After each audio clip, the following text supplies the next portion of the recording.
Écoutez, c'est une défaite globale. D'abord nationale, régionale, puisqu'il semblerait que sur l'ensemble de la région Bourgogne, 2 départements restent à gauche, la Haute-Saône et la Nièvre. C'est à peu près ce qu'on avait prévu. Pour ce qui concerne la Côte d'Or, où nous sommes aujourd'hui, on avait dit entre 5 et 10.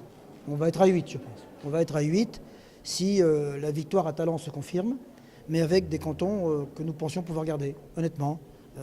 L'Élo-Montbard, Nuit-Saint-Georges, où il y avait de bons conseillers généraux qui travaillaient sur le terrain, qui travaillaient au conseil général, reconnu comme tel, conseil départemental. Et j'avoue que je suis très triste pour ces amis ce soir qui n'ont pas démérité et qui perdent dans des conditions difficiles, c'est vrai, dans un contexte difficile, avec une gauche qui n'a pas toujours été très unie au premier tour, ce qui nous a manqué. Et puis la barre des 12,5 qui a sévi cette fois-ci, et qui a éliminé, vous le savez, dans le territoire national, plus de 550 conseillers de gauche. Mais rappelons simplement quand même que jamais le parti au pouvoir n'a gagné les élections intermédiaires. Jamais, ça n'est jamais arrivé. Que les choses soient claires, les élections intermédiaires, qu'elles soient régionales, départementales, municipales, sont le plus souvent perdues par la majorité et gagnées par l'opposition. Seulement, c'est un changement pour notre pays. Pas pour la Côte d'Or, puisque là on ne change pas, la majorité. Pour notre pays, le fait avant, nous avions une gauche qui était présente dans les municipalités, qui était présente dans les départements, dans les régions. Ce soir, dans les municipalités, dans les départements, la droite devient largement au pouvoir. Ça tient aussi au fait que la conjoncture est difficile. C'est difficile économiquement, socialement, que les fruits de la politique du gouvernement ne sont pas encore suffisamment apparents, que les chiffres du chômage continuent de miner l'opinion publique, que la croissance qui va revenir n'est pas encore apparente aujourd'hui. Donc il y a une forme de désillusion, une forme de découragement, une forme de rejet. Malgré tout, petit signe positif, le Front National ne fait pas la percée qu'on avait dit. On avait dit qu'en Côte d'Or, il pouvait y avoir 1 ou 2 cantons gagnés par le Front National, ils ne le sont pas. J'attends les résultats de Lyon, d'ailleurs, pour savoir ce que ça donne dans Lyon, mais il semblerait que, apparemment, je ne sais pas si un département passera au Front National, mais en Côte d'Or, il n'y aura aucun élu du Front National. Et croyez bien que pour les élus de gauche, c'est ce soir, non pas une victoire, mais c'est une fois un apaisement. Voilà. C'est une sanction nationale ?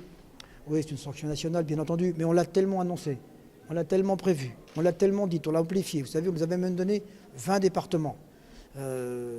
Donc c'est une défaite, elle est importante. Ça n'est pas la claque peut-être qui avait été prévue, parce que s'il y a 35 départements à gauche demain, on peut considérer qu'il y a un recul de 20 départements. C'est beaucoup, mais ça n'est pas la claque qui a été prévue à l'origine. Et dans le même temps, le Front National confirme son implantation dans un scrutin majoritaire, ce qui n'était pas le cas auparavant. Donc, ce qui laisse attendre que dans les futurs scrutins majoritaires, si nous ne sommes pas capables de réagir, de montrer que nous pouvons avoir des résultats, parce qu'il n'y a que par les résultats que nous pourrons nous opposer demain au Front National, que par les résultats. Et moi, j'espère que ces résultats vont venir. En tout cas, je le souhaite et je le sens venir aussi pour les 2 années qui viennent, ce qui permettront d'arriver en 2017 avec, je pense, un autre rapport de force et un autre état d'esprit des Français. Ce soir, la majorité départementale a gagné. Elle a gagné malgré le tripatouillage électoral du gouvernement. Et je veux vraiment saluer les belles victoires. Les belles victoires à Montbard, d'abord. Belle victoire à Nuit-Saint-Georges, où je veux féliciter vraiment Laurence Porte, Marc Fro, Valérie Dureuil et Hubert Pouillot, qui ont remporté, je le répète, de belles victoires. À Dijon, nous avons aussi une belle victoire avec François-Xavier Dugourc, Ludovic Rochette, dans le canton de Dijon 4, je pourrais parler de Brazé et de tous les cantons où nous sommes arrivés très largement en tête. D'abord, je veux vraiment remercier les électeurs qui se sont mobilisés et qui nous ont fait confiance. Je remercie aussi, bien sûr, tous les électeurs, en particulier du canton de Semur en Auxois, qui nous ont porté, Martine et moi, très largement aussi en tête de ce second tour. D'abord, ce résultat, il est le fait de la reconnaissance du travail que nous avons accompli ensemble au service de la Côte d'Or. Et puis, en même temps qu'un bilan, c'est un engagement que nous avons porté devant l'ensemble des Côtes d'Oriens. Les Côtes d'Oriens nous ont demandé donc mandat pour continuer notre action, en attendant, évidemment, que le gouvernement précise toujours les compétences que nous aurons assumées.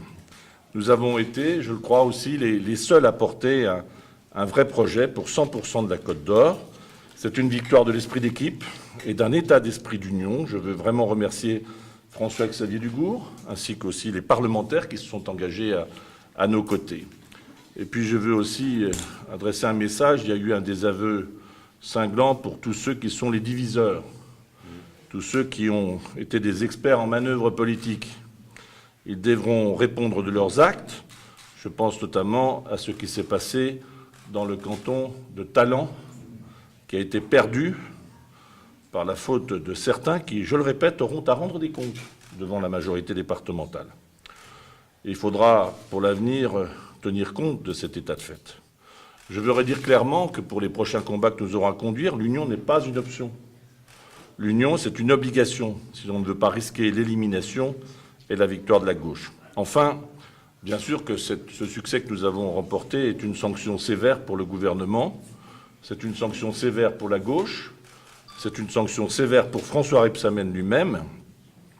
Ils se sont, bien sûr, engagés dans cette campagne en critiquant violemment parfois ce que nous avions fait. Violemment, je pèse mes mots, mais on le voit bien, les électeurs n'ont pas été dupes, la sanction est légitime. Enfin, c'est une bonne nouvelle, je veux le redire, qu'aucun élu du Front National n'entre dans l'Assemblée départementale. C'était le vœu que j'avais exprimé en appelant à la responsabilité de l'ensemble des électeurs de Côte d'Or. Le message a été bien entendu par nos compatriotes et donc je veux aussi les en remercier.